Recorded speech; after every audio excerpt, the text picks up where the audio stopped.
Bonsoir à toutes et à tous. Voici les titres de l'actualité de la semaine dans la MRC de Portneuf et une partie de la Jacques-Cartier.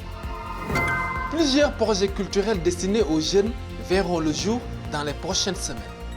Grâce à une aide financière de plus de 30 000 $ du gouvernement du Québec, des initiatives touchant la musique, la menuiserie et la création de vêtements seront offertes à des enfants et à des adolescents de la région.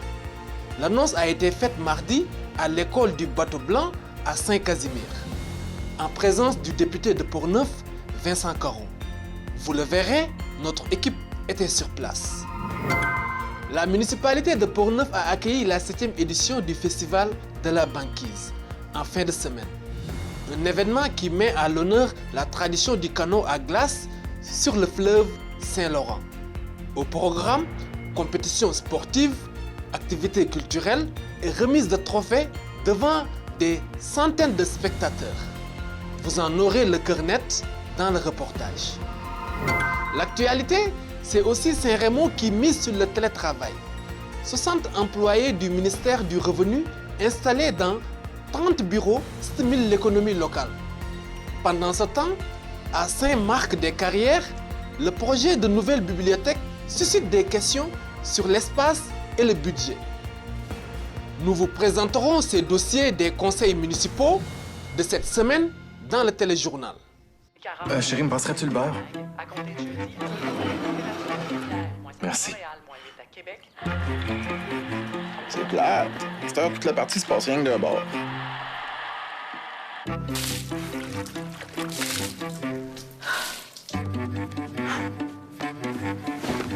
Oh, je t'aime mon cœur.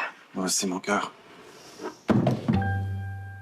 Avant vos travaux, vérifiez si votre entrepreneur a une licence de la Régie du bâtiment du Québec. Le canot à glace était à l'honneur ce week-end à Portneuf. La municipalité accueillait la 7e édition du Festival de la banquise. Un événement qui met en valeur l'une des traditions hivernales les plus spectaculaires du Québec.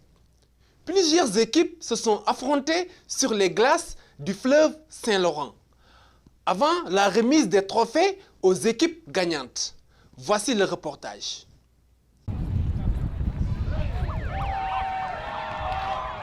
Sur les rives du fleuve Saint-Laurent, l'hiver s'est célébré dimanche à travers une tradition spectaculaire, le canot à glace. La municipalité de Portneuf a accueilli la 7e édition du Festival de la banquise, un événement devenu au fil des années un rendez-vous incontournable pour les amateurs de sport nordique et de culture québécoise. Le festival accompagne la célèbre course de la banquise, l'une des courses officielles de canot à glace au Québec. Je pense qu'on se démarque comme festival de canot à glace parce qu'il y a 5 courses. Selon les organisateurs, l'objectif est de transformer la compétition sportive en véritable fête populaire. On est venu créer de l'animation, un événement autour de la course de canot à glace pour rendre ça familial, rendre ça attirant pour tout le monde. Pendant 2 jours, les visiteurs ont pu découvrir des produits du terroir, assister à des conférences et participer à différentes activités culturelles.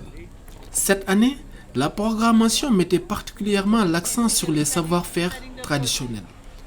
Des artisans et plusieurs intervenants étaient présents pour marquer l'évolution du festival. On est à Neuville, donc on a une érablière, on produit notre propre sirop qu'on transforme en différents produits. Je suis à Sainte-Christine d'Auvergne.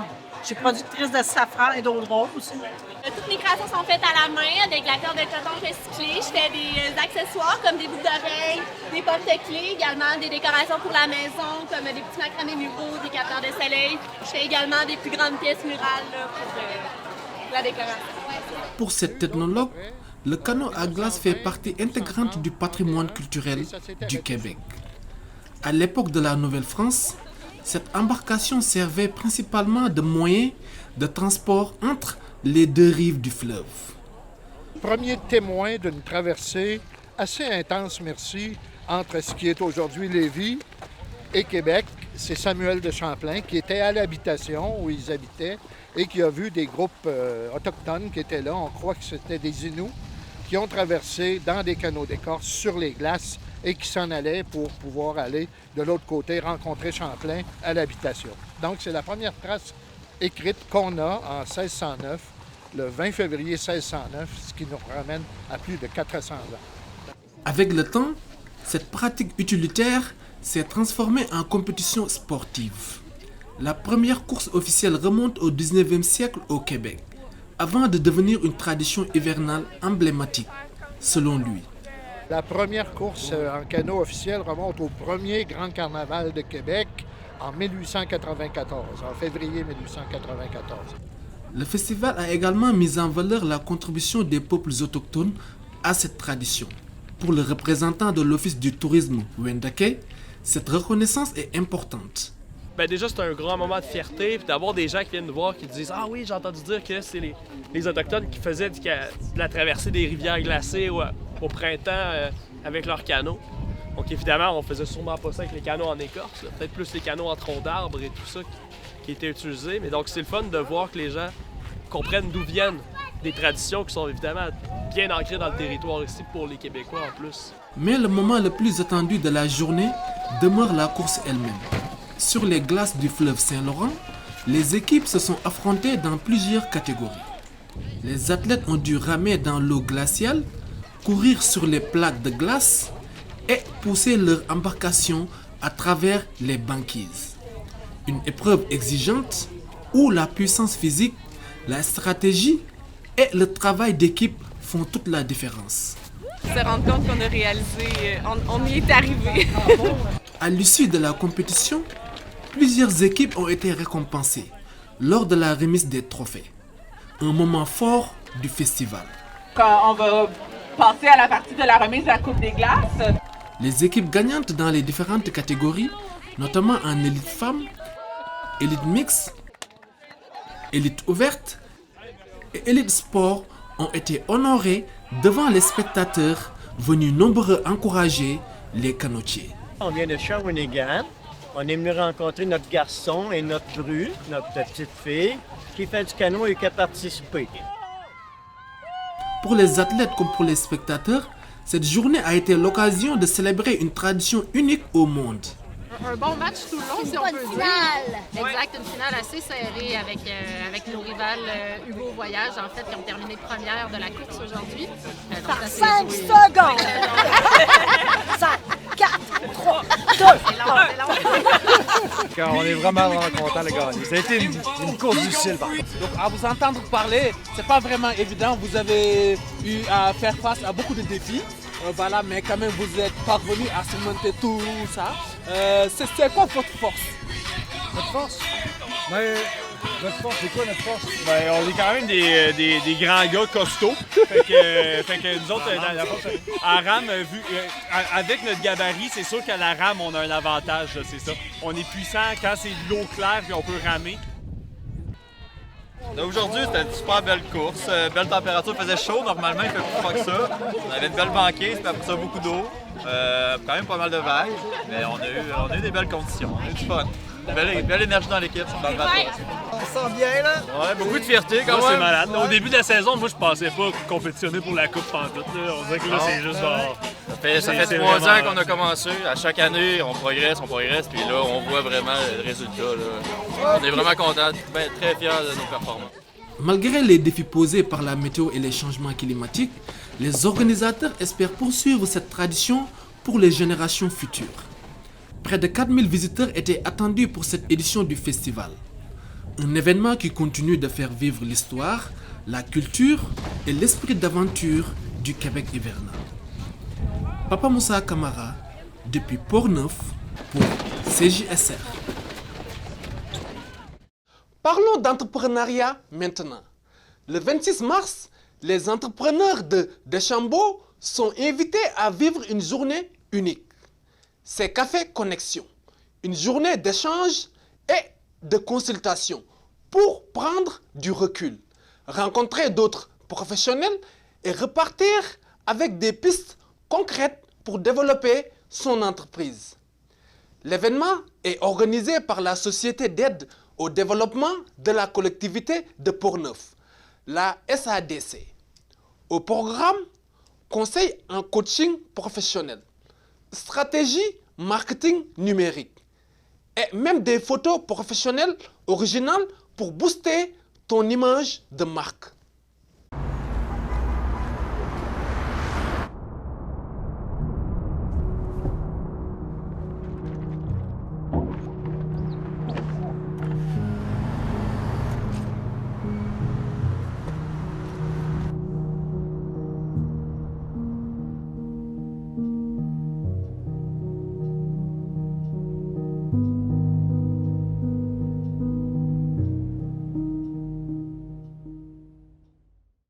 À Saint-Raymond, le centre Augustine Plamondon accueille désormais 60 employés du ministère du Revenu dans 30 bureaux adaptés au télétravail. En réponse à la question posée par un citoyen lors du conseil municipal lundi dernier, le maire a souligné que ces travailleurs profitent à l'économie locale et pourraient même s'installer en ville. Le bâtiment est presque entièrement loué au gouvernement. Une gestion rentable pour la municipalité. Regardons. J'avais une question au sujet de...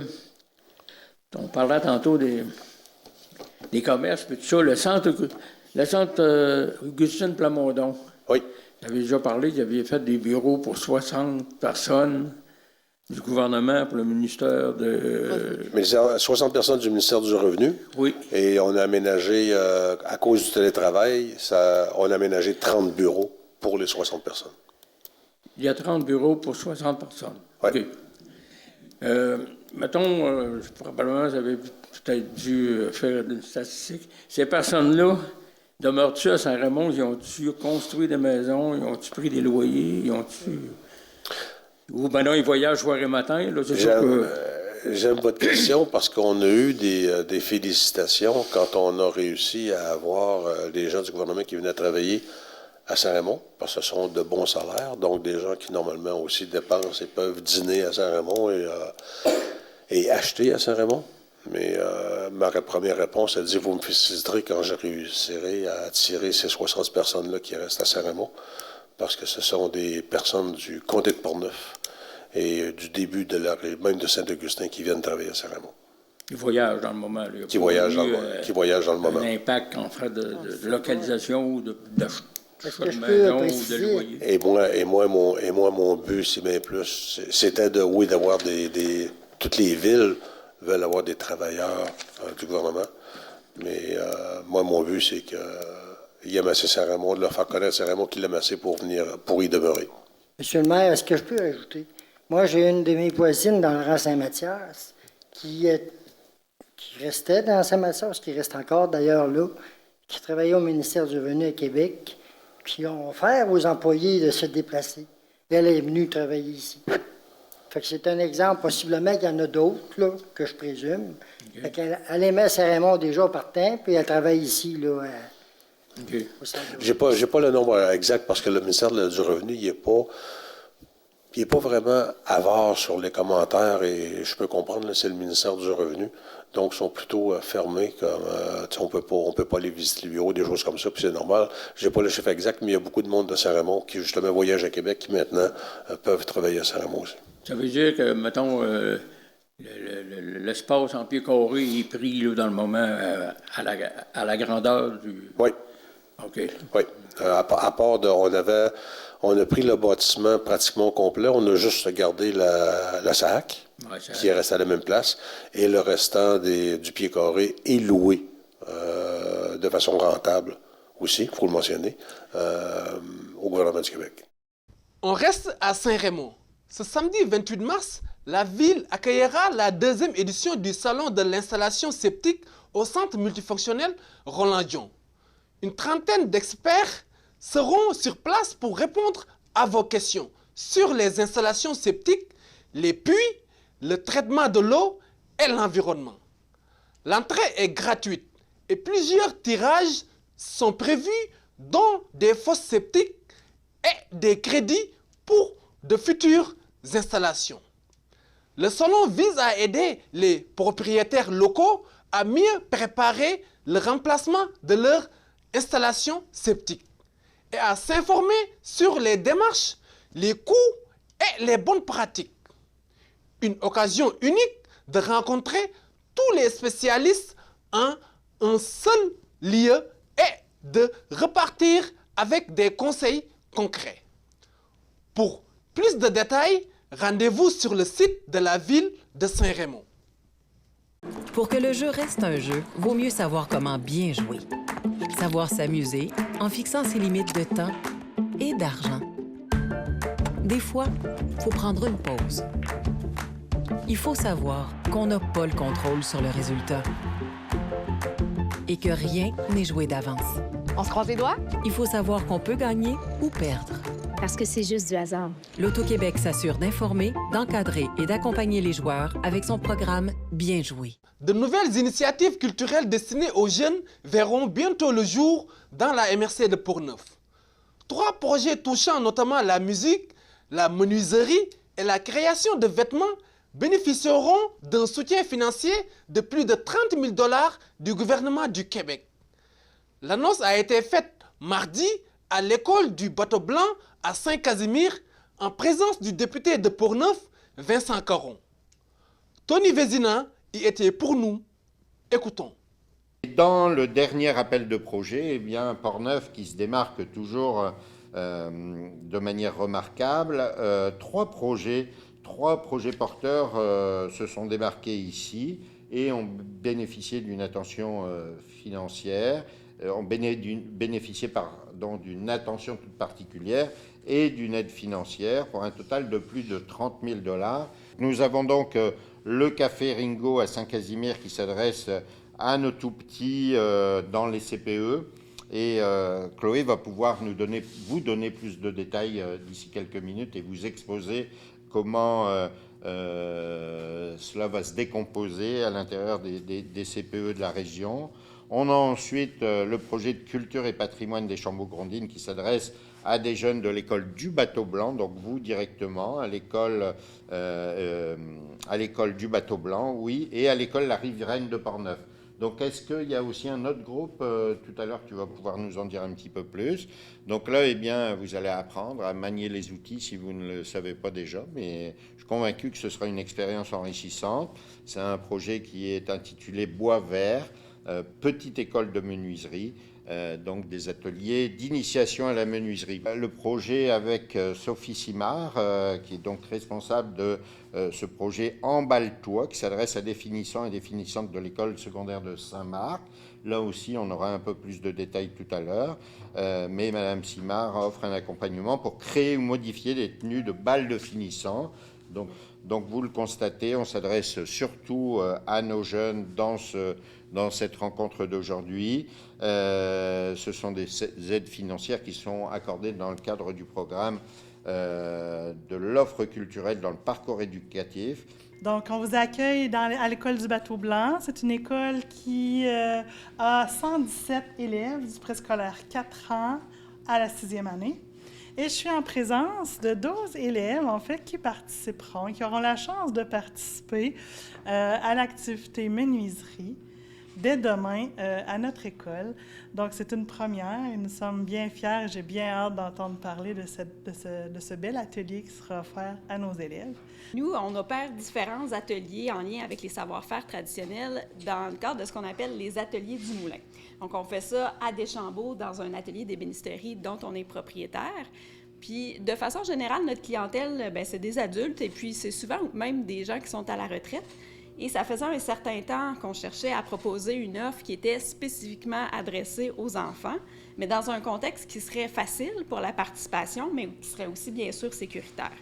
Le soutien financier de 3 112 $ qu'on reçoit du programme d'appui à l'offre scolaire dans le parcours éducatif, ça nous aide à atteindre cet objectif-là. Donc, plus concrètement, quel est notre projet? En fait, ça consiste à déplacer notre expertise à l'école plutôt que de chercher à faire déplacer les enfants dans nos espaces. C'est un projet de 8 semaines qu'on va présenter, 8 semaines consécutives, et à chaque fois, on va venir à vous pour présenter les ateliers. Pendant ces ateliers-là, les enfants vont être initiés à l'ébénisterie à travers 3 différents projets. Donc là, je vous les dévoile en primeur. On va vous les répéter demain lors du premier atelier. Il y a 2 ans, j'ai développé le projet que je vous présente ici aujourd'hui, là, que je suis en train de faire à l'École secondaire de Saint-Marc. J'en ai fait une première version il y a 2 ans, à la même école, dans un contexte tout à fait similaire, c'est-à-dire avec des finissants de l'École secondaire de Saint-Marc.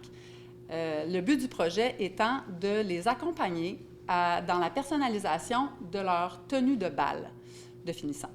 Donc, question de leur permettre là, vraiment de pouvoir s'approprier un vêtement tout en découvrant là, toutes sortes de techniques inhérentes à la couture, au savoir-faire couturier, puis au textile, à tous les outils que ça demande pour fabriquer des vêtements.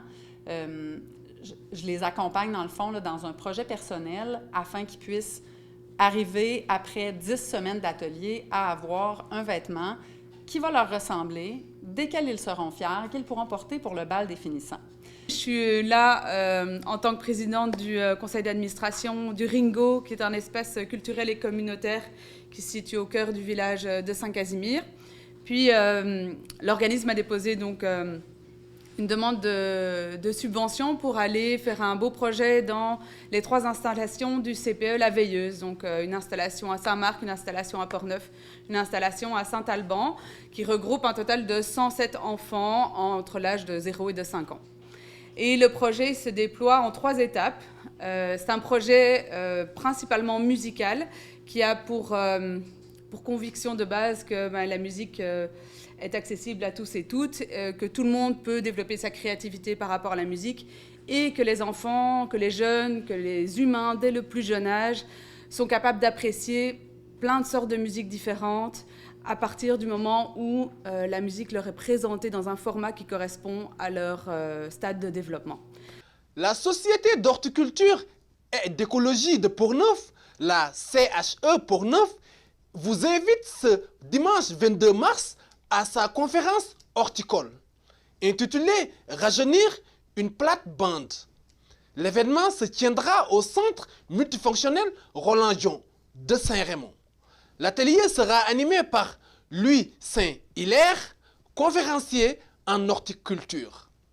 La séance s'adresse autant aux membres de la société qu'aux résidents de Saint-Raymond, mais aussi aux autres visiteurs. Des prix de présence seront également offerts. Une belle occasion pour tous les passionnés de jardinage d'apprendre et de partager. Ici, on se crée des souvenirs au fil des saisons et on vit au rythme de nos passions.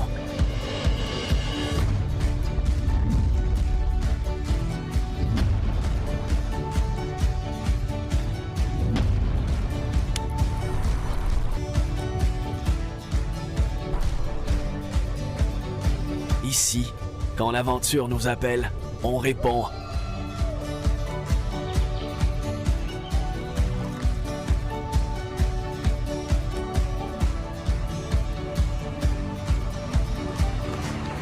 Ici, à Saint-Raymond, ma destination pour un séjour plein air réussi.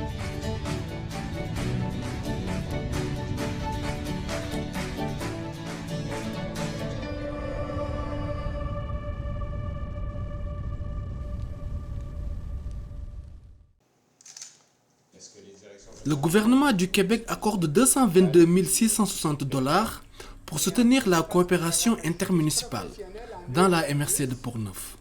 L'annonce a été faite lundi à Saint-Uribe par le député de Portneuf, Vincent Caron, au nom de la ministre des Affaires municipales, Geneviève Guilbeault.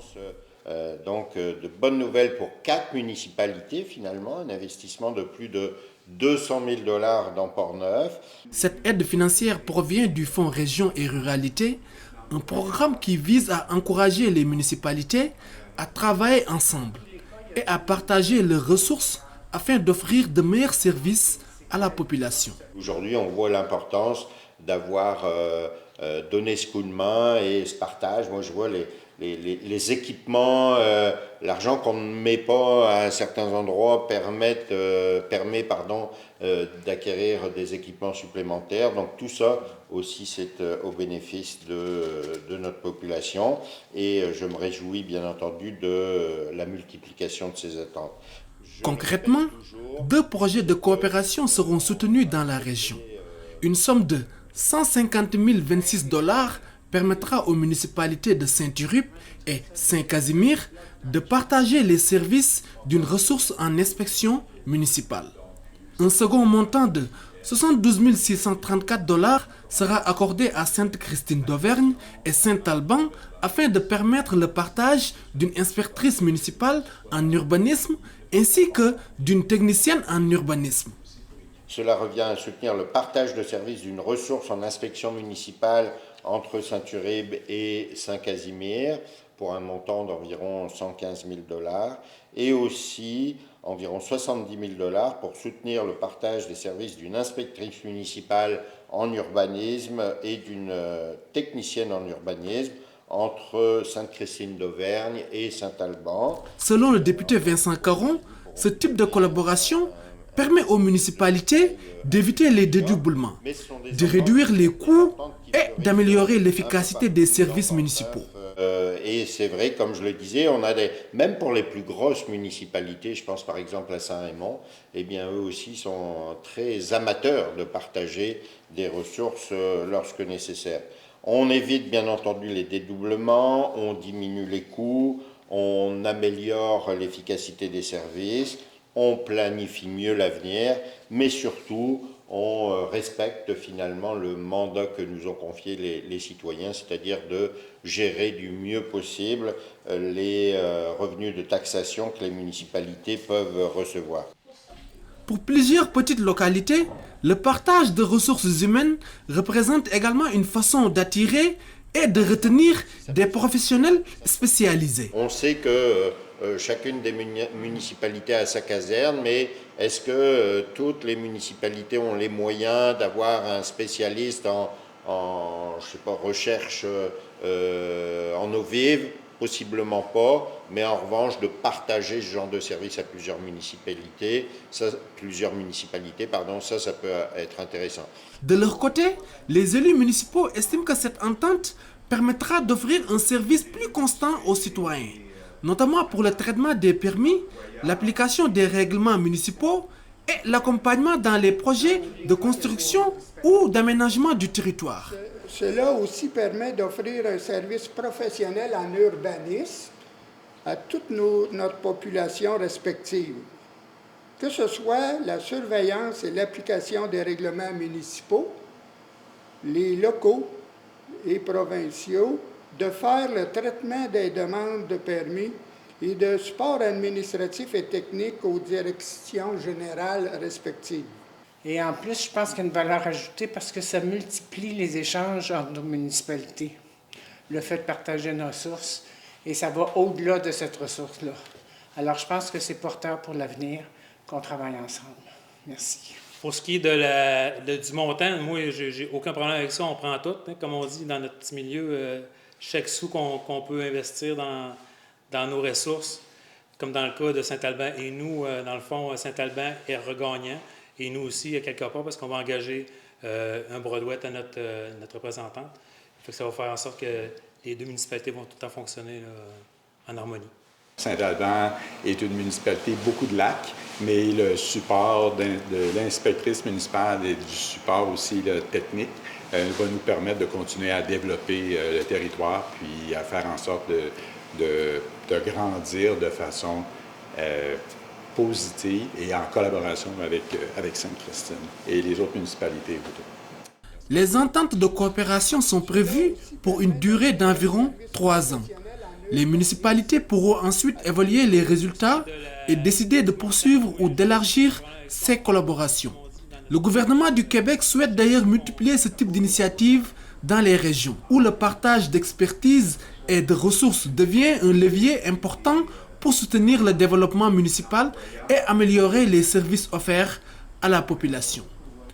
Papa Moussa Camara, depuis Saint-Uribe, pour CJSR. À Saint-Marc-des-Carrières, le projet de nouvelle bibliothèque a fait réagir lors de la séance du conseil municipal de mardi dernier. Les citoyens s'inquiètent de l'espace, notamment pour le local réservé aux fermières. Selon la municipalité, les plans sont en cours d'élaboration. 2000 pieds carrés pour la bibliothèque et 1000 pour les fermières. Aucun aménagement final n'a encore été décidé.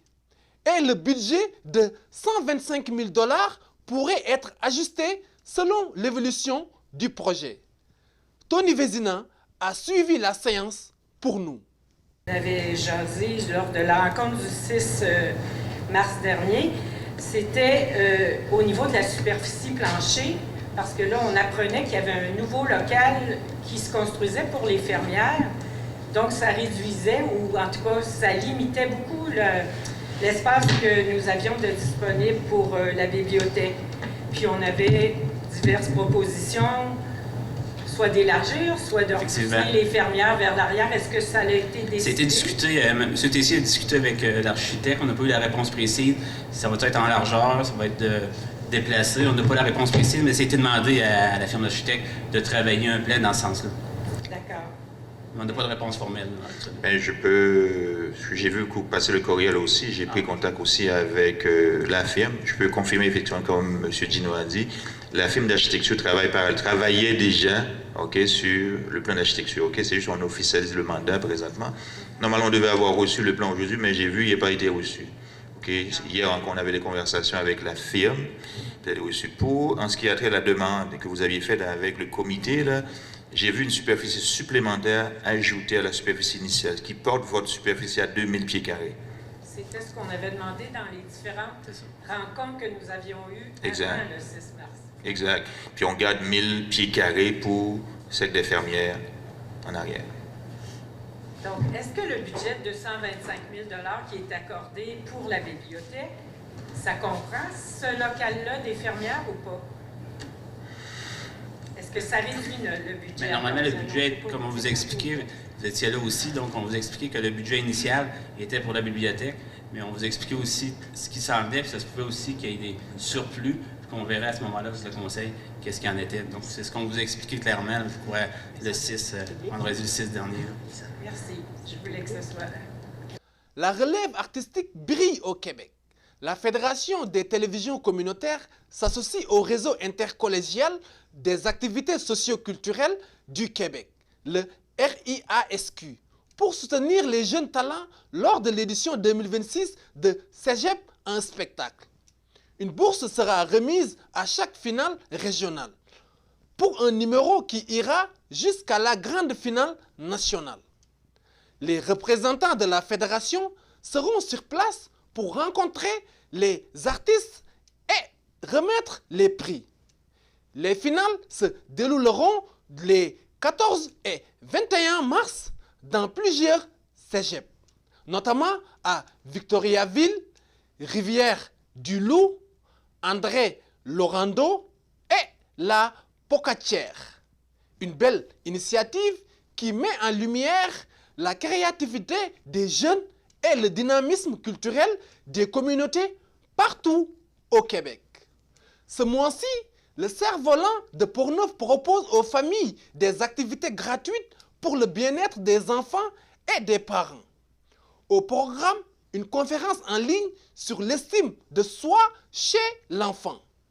Le jeudi 26 mars, un atelier père-enfant, le festin des animaux le samedi 28 mars au camp Portneuf. Et un moment pour prendre soin de soi, le mardi 31 mars à Pont-Rouge.